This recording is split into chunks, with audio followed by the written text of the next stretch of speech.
fans, welcome to another character bio. As promised in our last project update, we were going to cover Transformers Prime Knockout. Really excited to bring this character into our story. To be quite honest with you, I'm not quite sure of it, how it happens, but Knockout seems to be one of the most popular characters of the Transformers Prime series, and it seems to be like a large number of it. Now I don't understand why. Like I really don't know. I loved all the characters. Like as far as the robot characters go, right? I love them all. Obviously, I've already shared some of my favorites. It's always Prime, B, and RC. From the as a whole, it's usually Prime and Bumblebee. But in the Transformers Prime universe, it was those three characters, and and when it comes to Knockout, it's like, I mean, there's a huge fan base. Again, I love them all equally, except for the three that I mentioned. He was an interesting character. I don't know much about Knockout as far as like the name. He wasn't like one of these characters like Soundwave or Starscream that their name has a lot of recognition, right? So, if I'm not mistaken, there's a like different variations of who Knockout was, or the toy and the vehicle mode and all that stuff. As you know, going back to the 80s, right? Not really like a heavy cartoon character. I think he was a toy or something like that, right? But here in Transformers Prime, he was a prominent cast member, right? He was very, very intricate in the story, very involved with a number of different things.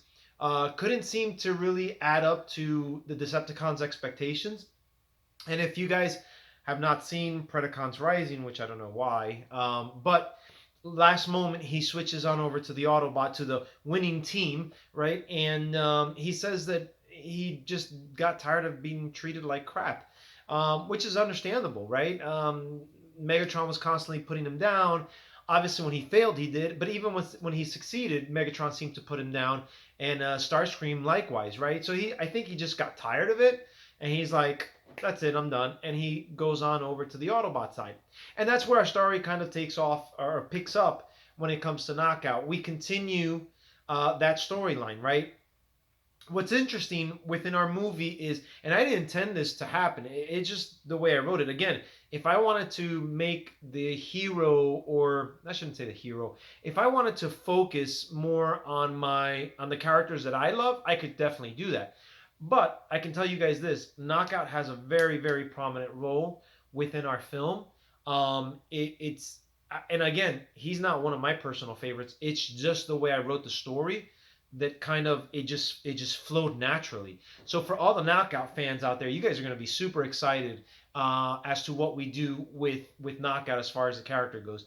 But let's go ahead and get into his bio, and I'll share with you guys a little bit more. Right. So it says the end of the war brought a lot of changes to Knockout. Not only is he now part of the winning team, but he is also a well-treated, valuable medic for the Autobots and Cybertron. He is quickly learning there is more to being an Autobot than merely just a great coat of wax and some shiny rims. Knockout's spark will make the difference in more ways than just one.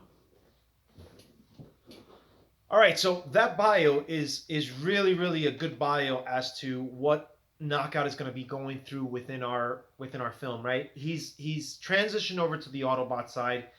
He's trying to fit in. He's trying to feel out the team. Remember, he was used to one way with the Decepticons. Now he's coming into this other faction, right? The Autobots, and he's had this misconception about the Autobots this entire time, right? If we know anything about Megatron, very cunning, very sly, very deceptive. Look what he did with Optimus Prime when Optimus Prime became Orion Pax. He covered so many different angles to make sure that Orion Pax wouldn't know the truth.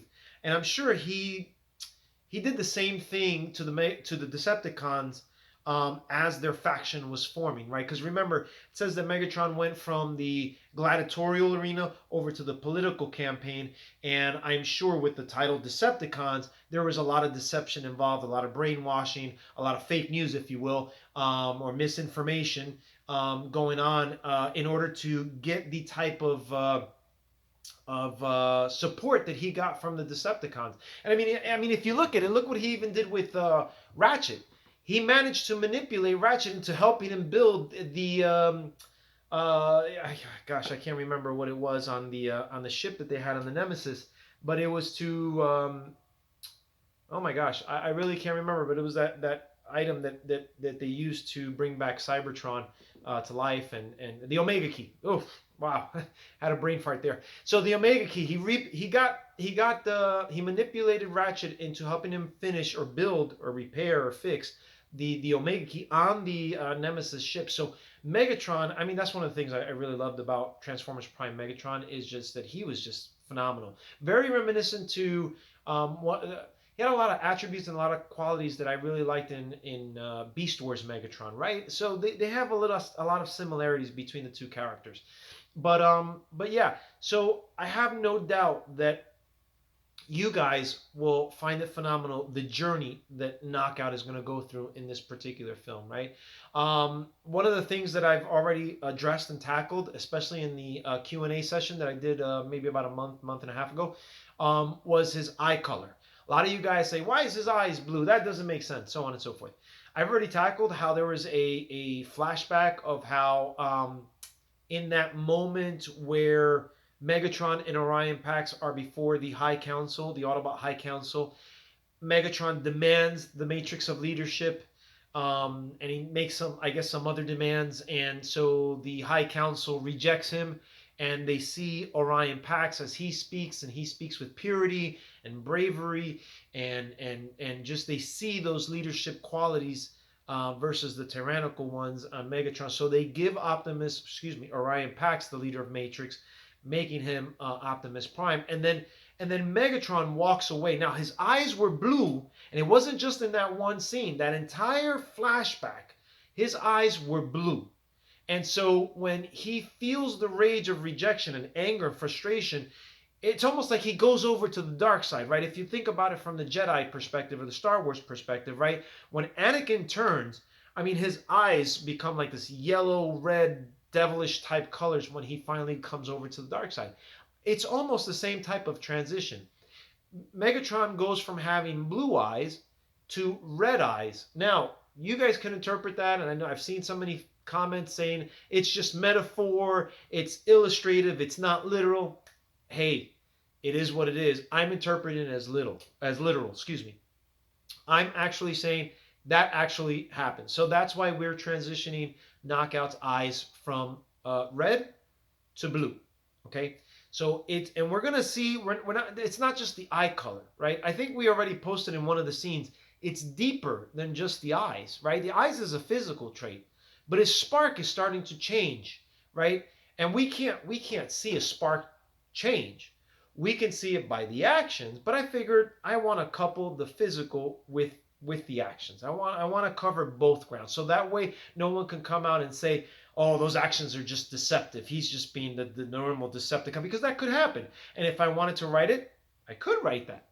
But I'm not writing. I'll let you guys know right now. Knockout is not a Decepticon. He's not. It makes no sense to make him turn and then turn back. And yeah, you could say he was saving his own skin, which could be. It could be a good story.